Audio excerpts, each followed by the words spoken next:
mayor, pero de alguna manera es la manera que tenemos para que ustedes puedan consolidar digamos, lo fragmentario por ahí de los conocimientos, ¿no? Transformar en una película varias fotos. Sé que es una metáfora bastante extendida, pero...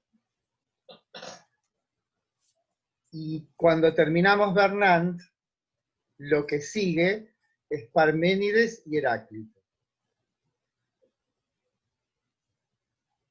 Y después de Parménides y Heráclito, lo que vamos a ver es sofistas, Sócrates y Platón. Después Aristóteles. Y ahí tomamos yo no sé si me parece que vamos a tomar un solo examen. Me parece más humano, porque si tenemos los trabajos prácticos, no sé si tiene sentido hacer 2 parciales. Y después se tomará un integrador, o sea, con los trabajos prácticos completados, ahí tendríamos la regularidad. Y después viene un examen único final, que sería un parcial final, que es un oxímoron, pero bueno, esa sería la práctica, que es lo que hice el cuatrimestre pasado, ¿no? Con estos escritos que hacen ustedes, que son algo así como un resumen propio de lo que hayamos ido viendo, y después un único examen que ustedes elegirán si lo quieren hacer oral o escrito. Siempre será presencial en esta forma, digamos, virtual, ¿no? O sea, si lo quieren dar oral, fijamos horarios en un mismo día, quién va a dar en una hora, quién va a dar en otra. ¿Sí? Bueno, esa sería la mecánica. Después de Aristóteles, lo que vamos a ver es fundamentalmente Kant, ¿no? Yo me sortearía con dolor la Edad Media, Descartes, Spinoza, podemos hablar de ellos, pero el peso más fuerte, porque es el filósofo más, no sé, bueno, esas son opiniones, ¿no? Porque de Kant proviene toda la filosofía moderna y contemporánea. Piensen ustedes que de Schopenhauer aparece Nietzsche, con Nietzsche aparece la genealogía y toda la corriente que Foucault, etcétera, etcétera. Y la otra vertiente es la vertiente que va de Hegel a Marx, o de Fichte, Schelling, Hegel, Marx, ¿no? O sea, como es una especie de es una especie de Platón de la modernidad. Bien, comparto pantalla, ya estoy grabando igual, no me olvide. Vamos a ver entonces hoy el texto de Dodds. Lo vamos a ver con una orientación, claramente no vamos a reiterar todos los comentarios eruditos, todas las discusiones soslayadas que hay en el texto, porque a nosotros lo que nos importa es mostrar cómo del fenómeno dionisíaco hay una suerte de puente hacia lo que se llaman sectas soteriológicas. Recuerden que la palabra soter, volvemos a decir, quiere decir salvación. Las sectas de salvación son una suerte de culminación de un camino. Ese camino, como se sabe, tiene muchos datos al final y muy pocos datos de cuál fue la génesis de eso. Por eso entonces a partir de esos datos del final hay que reconstruir de un modo ascendente cuáles fueron los hechos que determinaron ese final, ¿no? Es como quien encuentra un hueso de un animal prehistórico y a partir de ese hueso tiene que reconstruir al animal. Bueno, eso es lo que ocurre con los datos que tenemos. Hay que tratar de reconstruir cuál fue esa génesis. Y esto es lo que hace Dodds. sea, Dodds pone su... Les digo que el libro es de los años 50, no es un libro moderno, pero son libros que marcaron la investigación de este fenómeno. Bueno, vamos a compartir.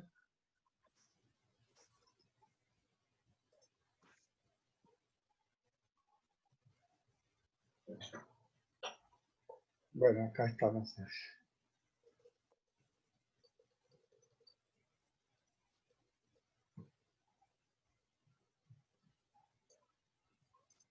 Bueno, lo ven todos, ¿no? Sí, profe. Bien. La cuestión del puritanismo está tomada en el sentido de odio al cuerpo. Es importante esto porque cuando Dodds hace las diferentes etapas, podríamos ir a partir de los textos, de cuál era la consideración del término psique, lo que va a decir, había mucho de misterioso o esotérico, pero nada de puritanismo. El puritanismo es un fenómeno que aparece, según él, por una intervención. Y esa intervención es una intervención exógena, o sea, viene de otro lado. Bueno, la hipótesis de Dodds es que lo que determinó, en el sentido de darle una mayor firmeza, una estructura a determinadas prácticas que tenían que ver con la convicción de que existe en nosotros una realidad otra que la humana, carnal, mortal, tiene que ver con la irrupción de unos de determinados individuos registrados, Avaris, Aristeas, Epiménides, ¿sí? Y él no duda de que esos individuos provienen o son chamanes. Y este hecho de la aparición de estos individuos, él lo asocia con la inauguración o con la migración o la fundación de ciudades griegas en la costa norte del Mar Negro. Donde está la península de Crimea, de lo que hoy es Ucrania. Y ese es el lugar de los escitas. Y en la Escitia, el chamán es una institución. O sea, una institución, es una, digamos, sí, ¿me entienden en qué sentido digo una institución? Es un individuo que dentro de su comunidad tiene una determinada función. Y esa función es de ser un mago o un curador. Lo que se llama un taumaturgo. La palabra taumaturgo, que no es muy conocida, viene del verbo saumatzen, que quiere decir sorprender, que es la palabra nuestra para asombro, ¿no? Como alguien capaz de tener o de producir efectos fuera de la lógica de los hechos, ¿no? O sea, un mago, lo que llamaríamos un mago. Bueno, esto, la definición de Dodds es un tanto europeo centrista, por ser delicados, los define como individuos psíquicamente inestables que han recibido una vocación religiosa. Es una definición que no tiene en cuenta la verosimilitud de los relatos y los circunscribe a un fenómeno que puede ser explicado por la ciencia, la psicología. Todo esto lo digo yo, ¿no? Contemporánea al autor. Por otra parte, un chamán en las comunidades donde cumple una función es un personaje que cumple con la doble tarea de curador y mago. Que Dodds los incorpore a la historia del alma en Grecia tiene antecedentes en casi todos los helenistas que han indagado tal historia. Hay una frase que después está citada, que es una frase de Erwin Rode, que dice que todo este fenómeno de la existencia o la convicción que en nosotros hay algo de carácter divino, él lo dice, gotas de sangre extrañas en las venas griegas. En el caso, por ejemplo, de lo que vimos ayer, el miércoles de Nietzsche, vieron que no hay ningún elemento que tenga que ver con él. O sea, porque Nietzsche, y eso era un objetivo a cumplir por mí, lo que describe es una de las vertientes del fenómeno dionisíaco. Y lo que sí me importa es que tengamos en mente claramente qué cosa es o qué capacidad esta de los griegos de transfigurar, de transformar, de crear, ¿no? A partir de, como decíamos, unas celebraciones nocturnas de gente en un estado de delirio, con una intensificación extrema de los poderes físicos, digamos, con el ingrediente esencial de la música y la danza, de eso aparezca o surja el arte más alto al que ha accedido Occidente, que es la tragedia, donde, no me canso de decirlo, están concentrados, unificados en armonía, tanto la música como la poesía, como la actuación, como el canto, como la danza, como el arte plástico, o sea, lo visible, ¿no? O sea, lo que no deja de sorprender es esta capacidad griega de crear, ¿no? Crear incluso instituciones, no solamente obras artísticas, ¿no? Todo lo que hoy nosotros conocemos como democracia fue inventado por ellos. Bueno, basta de marketing griego.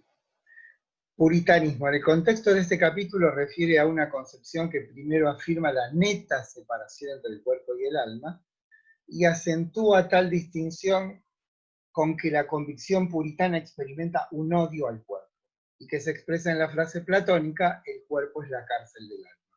Foucault dirá, muchos siglos después, el alma es la cárcel del cuerpo, ¿no? Invierte la expresión platónica. Bueno, acá hay una justificación mía. La inclusión de este capítulo en nuestro programa de estudio está fundada en que nuestro autor establece para nosotros una continuidad, un puente entre la celebración dionisíaca y las formas ciertamente institucionalizadas de comunidades que trabajan sobre sí mismo con un fin salvífico. Se las llama, por esta razón, sectas soteriológicas. Tengamos en cuenta que este fenómeno es correlativo, coextensivo, cooriginario de digamos, del reforzamiento de esto que llamamos polis, ¿sí? De la ciudad. Hay algo que me olvidé de decir en la clase de la sinopsis histórica, y es que el hecho de la propagación del comercio, ¿sí? Recuerde que eso tenía que ver también con la aparición de la moneda, hace, y esto parece una cosa pedestre, pero no tanto, que los griegos entrasen en contacto con personas de otro mundo. No solo los fenicios, que estaban antes que los griegos en el Mediterráneo, sino con egipcios, con los pueblos que ellos llamaban bárbaros. Recuerden que bárbaro quiere decir aquellos que no hablan griego, ¿no?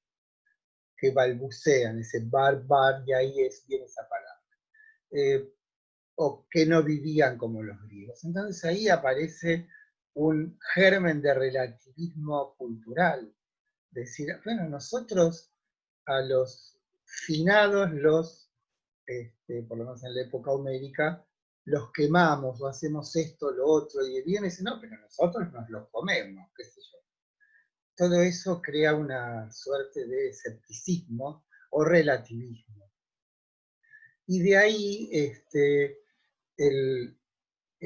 digamos, la destitución de esa otra convicción llamada culpa vicaria, que decía que nosotros, o cada uno de nosotros, respondía en realidad a causas en nuestra conducta que provienen de nuestros antepasados, o sea, culpas, como en el caso de Edipo, que vienen de tropelías cometidas por su padre.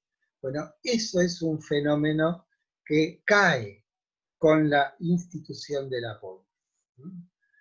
Y esto tiene que ver, o se asocia con un crecimiento, creación de lo que hoy llamaríamos un individuo, en el sentido de que todo aquello que de alguna manera me pase está causado por mí mismo y no por un antepasado, por un bisabuelo.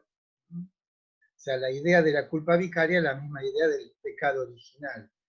Eso es lo que también determina esta transformación, ¿no? Y por otra parte, esta transformación con la irrupción de esta idea de la existencia en nosotros de algo divino, promete otra vida. No esto de caer en el Hades y vivir esa vida sin fuerza ni sentido, porque el problema de las almas en el Hades, el problema, es una simplificación, ¿no? Es que no proyectan. Piensen ustedes que la vida de cada uno de nosotros es en tanto somos capaces de proyectar. El hombre es un ser de posibilidades que se van proyectando y eso es lo que les acontece en la vida. El problema de las almas en el Hades es que solo tienen como patrimonio lo que ya han vivido. No son sino un recuerdo que no puede proyectarse. Por eso cuando Ulises o Odiseo baja al Hades y se encuentra con Aquiles, le dice, bienaventurado porque cuando estabas vivo reinabas entre los vivos y ahora reinas entre los muertos. ¿Y qué le contesta Aquiles? Preferiría ser el último de los servidores, o sea, de los esclavos, a reinar entre los muertos, ¿no? Y la otra cuestión que tiene que ver con todo esto es que el destino común de probos o ímprobos, buenos o malos, era el mismo. O sea, no era premios y castigos, era una suerte de castigo de un destino común a todos. Cuando se acentúa esta posibilidad de la individualidad y uno es de algún modo responsable de sus acciones, cae también esta unanimidad de todos a la vez, ¿no? Bueno, en este marco, lo que describe Dodds es digamos, él pone una suerte de ingrediente nuevo. Dice, para mí, para poder pensar esta transformación que se produce en el espíritu griego a través, o en la cultura griega, a través de esta transformación de la noción de alma, tiene que ver con una intervención asociada a esto de los griegos fundaron colonias en la costa del Asia, en el norte del Mar Negro, ¿no? Profe, perdón. Sí. Disculpen porque es muy interesante esto. ¿Se puede decir si en todo este mundo, previo a Platón, existía la idea del pecado como lo conocemos hoy, es decir, en el judeocristianismo? No. En realidad lo que sería digamos, el equivalente al pecado para los griegos es lo que llamaban hibris. Esto que el señor Nelson la hibris llamaba ubris, ¿no? Ubris, sí, hibris. Parecía más bien de las vacas que otra cosa. Sí, tal cual. La hibris es la desmesura. Claro. O sea, el ir más allá de los propios límites. Eso es lo que está penado. O sea, si uno lee la Ilíada o la Odisea, verá claramente dónde está la transgresión. Es ese afán de extralimitarse, digamos. Pero no hay la idea de pecado como una mancha que pasa de generación en generación. Sí, lo que hay es esta idea que es común a casi todas las comunidades, que no existe el individuo como nosotros lo entendemos hoy.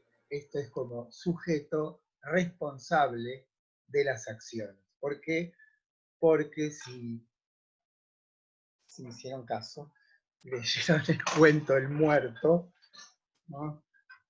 En las convicciones más arcaizantes, el individuo o nosotros no somos sino un instrumento de la divinidad, y por lo cual no somos responsables. ¿Cuándo es que aparece con toda su fiereza la mano terrible de la divinidad, es cuando justamente nosotros nos creemos vencedores, que es el caso de Edipo. Edipo cree que ha vencido su destino, porque alguien le había dicho que iba a matar a su padre y que iba a tener relaciones con su madre. Entonces, él huye de Corinto, donde él creía que era su origen. Se encuentra con alguien, tiene un entrevero, y mata a una persona que resultó ser Layo, resultó ser su padre. Después vence a la Esfinge. Esto es, se casa con la reina, está como en la cúspide de la gloria, y ese es el momento de supervisión. Esto sirve para que nos sirve a nosotros de ejemplo de cómo era pensado el hombre, sino como un instrumento. Piensen en las historias de Prometeo. ¿Por qué es castigado Prometeo? Porque otorga, o nos otorga a nosotros los hombres, o los seres humanos, la posibilidad de una vida autónoma, porque nos da el fuego, que no solamente nos separa de las bestias y nos defiende de las bestias, nos da calor, ¿no? Hace que cosamos, se dice, o cuezamos los alimentos, y además está asociado simbólicamente a la luz de la inteligencia. Por eso es castigado. Por eso en la concepción más arcaica, esto está muy bien en el texto de Giorgio Colli, cómo hay una suerte de pelea entre los mortales y los inmortales por la sabiduría. En un primer momento, la manera de intervención de los inmortales sobre nosotros es terrorífica. Edipo, Teseo, ¿no? Toda la historia del laberinto, o sea, y es el dios al que se refiere Colis, Dioniso. Dioniso no es para nada amigo de los mortales, y parecería que los inmortales tienen una única preocupación, que es despojarnos de la posibilidad de que nosotros podamos existir de un modo autónomo, o sea, sin la prescriptiva que ellos nos están siempre o sea, están siempre determinando nuestras acciones. Y aún más, la idea de la Moira que incluso excluye a los dioses, ¿no? Bueno, todo esto es lo que de alguna manera termina con esta idea de una alma inmortal. ¿Por qué? Porque en principio deja a nuestro buen saber y entender qué es lo que haremos con nosotros mismos. Acá hay una idea que después descubre Foucault en toda la historia de la antigüedad, que es una tendencia, que es lo que llama el cuidado de sí. O sea, las prácticas humanas se dedican a hacer cosas, ¿no? O sea, el conocimiento humano, las técnicas, pero también aparecen técnicas que no se refieren a producir cosas o a establecer relaciones con los otros, como en la política o la ética, sino que hay un trabajo sobre uno mismo.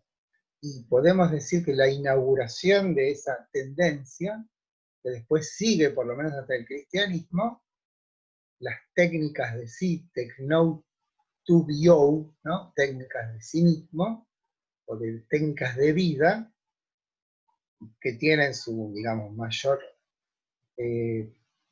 no sé si relevancia, pero sí visibilidad en los estoicos y en los epicúreos, se inaugura exactamente en este momento. Esto es, debo, a través de técnicas muy precisamente explicitadas, trabajar sobre mí mismo.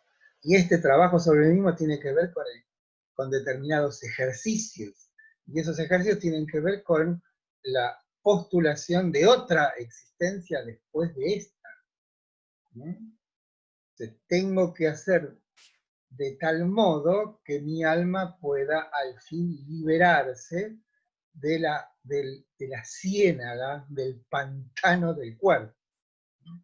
Bueno, esa idea del trabajo sobre sí mismo, bueno, piensen ustedes que hoy todo lo que se llama autoayuda no es más que una resonancia bastante pálida, diluida de esto, trabajo sobre sí mismo, ¿no? Pero no es un trabajo, digamos, que produce un objeto, sino que es lo que Nietzsche llamará también hacer de la propia vida una obra de arte. Yo mismo como un fenómeno estético, como algo que debe ser cincelado, morosa, delicada y artísticamente hecho. Bueno, me fui para cualquier lado. Todo lo que puedo hacer aquí es considerar brevemente, digo yo, ¿no?, algunos aspectos del esquema acerca del alma, que afectaron de modo crucial a la interpretación griega de los factores no racionales de la experiencia humana. Agrega, haremos bien por tanto en andar despacio y mirar con cuidado dónde ponemos los pies entre los despojos. A ver. Bueno, resulta enigmático cómo, esto que decíamos antes, de celebraciones de carácter orgiástico y que tienden a la pérdida de sí, y son de carácter colectivo, se resuelvan en instituciones en las que los pertenecientes a la comunidad se entreguen a ejercicios disciplinarios. Ascesis en griego significa ejercitación. Que tienden a establecer en cuanto menos la soberanía del alma por sobre las apetencias del cuerpo y de carácter claramente apolíneo, porque la diferencia también está en que la tarea sobre sí mismo que enhebra la vida de un participante de la secta pitagórica es claramente individual, o sea, pasamos de Dioniso o Apolo, siendo este una instancia debilitante del alma, en tanto las inclinaciones corporales tienen su efecto en el alma, fundamentalmente de disipación de su fuerza originaria, lo que devendría en encarnaciones declinantes. Algunos excesos míos. Mircea Eliade de cuenta, ¿saben qué es la idea de la reencarnación? En la India es moneda corriente. Entonces los más devotos se ponen un barbijo para no comerse ningún insecto. No sea cosa de comerse un tío abuelo de vida disipada que por portarse mal se transformó en langosta en la próxima vida. Bien. Hay una serie de concepciones sobre, recuerden que la palabra alma en griego que se dice psyche, ¿no? Y que claramente esa palabra es casi una onomatopeya y que ilustra el momento de la muerte cuando uno expira, el alma sale por la boca. Esa expiración es lo que quiere ser abarcado con el término psyche. Es casi, por eso digo, casi una onomatopeya. Y entonces lo que hace Dodds es hacer una serie de observaciones acerca de cómo esa palabra va significando diferentes cosas en diferentes momentos a través de testimonios de diferentes autores, ¿no? La idea de un yo oculto, que como en Aristóteles dice, en el sueño o en el momento inminente de la muerte cobra vida, ¿no? O sea, pero dice, todo esto puede ser esotérico, misterioso, pero no tiene nada de puritanismo, o sea, no tiene nada de odio al cuerpo. Eso es algo que, según él, se plasma con la intervención de estos individuos que lo que traen son técnicas. Les dice, bueno, no solamente ya sabemos que tenemos un alma inmortal, lo que yo voy a hacer es enseñarte cómo es el procedimiento para liberarla de un modo estricto, riguroso, de la influencia del cuerpo. Bueno, acá aparecen estas diferentes ideas acerca de esta palabra psyche, ¿no? Píndaro, ¿no? Que saben que son los más grandes poetas.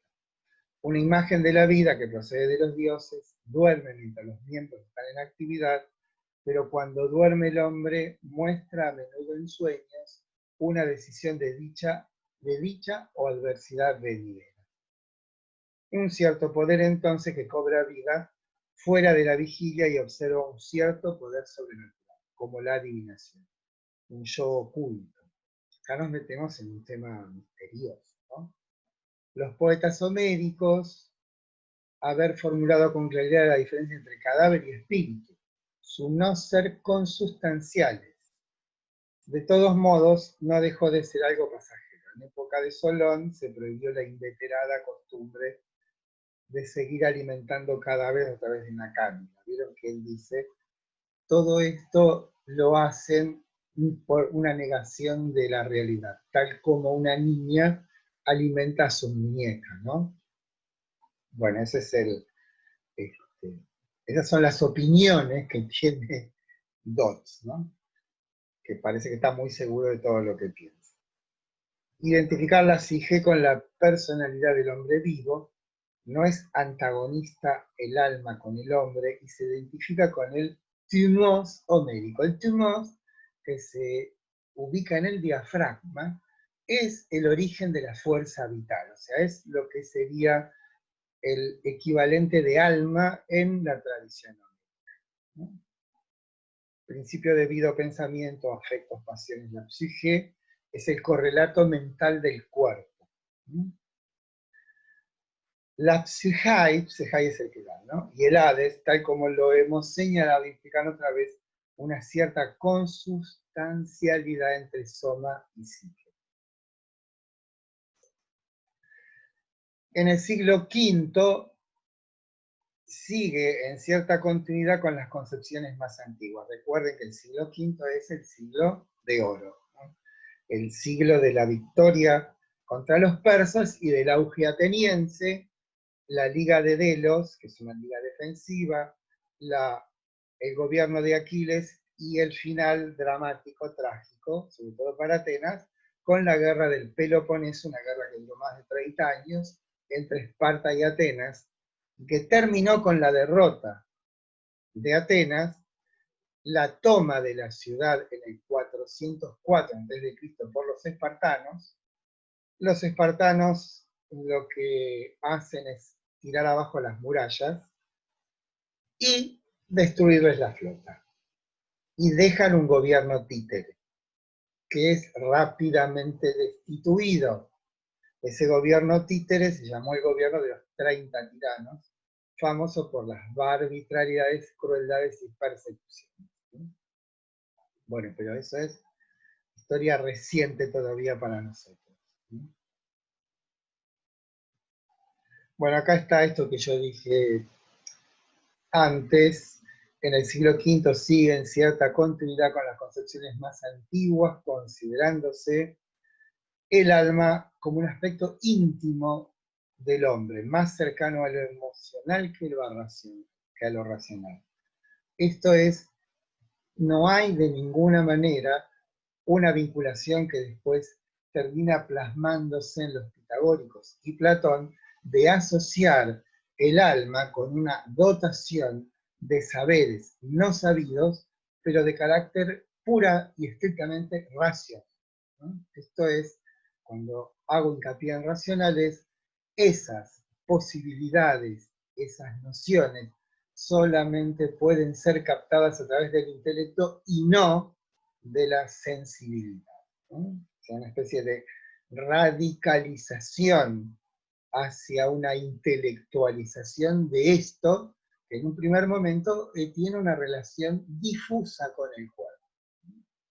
Pero con el advenimiento del puritanismo y es su plasmación en la secta pitagórica y luego en la filosofía platónica, hay, como digo, una acentuación de su carácter racional. Esto es, no tiene que ver con una cuestión de sensaciones, sentimientos o algo asociado al cuerpo, sino con la intelección. La intelección es una capacidad de poder, de un modo intuitivo, cuando digo intuitivo, de aquí para siempre, quiero decir captación inmediata de algo. Pues ya veremos cuáles son las derivas de la palabra intuición, pero siempre tiene que ver con la inmediatez. Cuando yo capto algo inmediatamente. Bueno, eso es lo que hace el intelecto con las ideas. Una captación intuitiva. La otra captación sería aquella que resulta de una deriva a través de determinadas proposiciones enlazadas. Llamamos a eso razonamiento. Pero el fundamento del razonamiento siempre será una intuición intelectual, o sea, capto algo, piensen en las matemáticas, que lo que uno capta de un modo inmediato con el intelecto es un axioma, esto es, una proposición que no precisa ser fundamental, una noción última en el sentido de que no hay otra que la fundamente. Y a partir de esa noción última, ese axioma, que actúa como un principio del cual se deducen nuevas formulaciones. Esto es digamos, lo que llamaremos el imperio de la razón, está fundado en estas dos posibilidades: captación inmediata y derivación lógica, que llamamos razonamiento o deducción, ¿no? La deducción es aquella capacidad racional capaz de, a partir de un determinado, digamos, de unas determinadas nociones últimas, puede derivar de un modo coherente y riguroso nuevas proposiciones. Eso es la matemática. Bueno, nos queda menos de un minuto, así que volvemos en unos instantes, ¿sí? Díganme sí. Bueno, Sí, profe, está bien. Sí.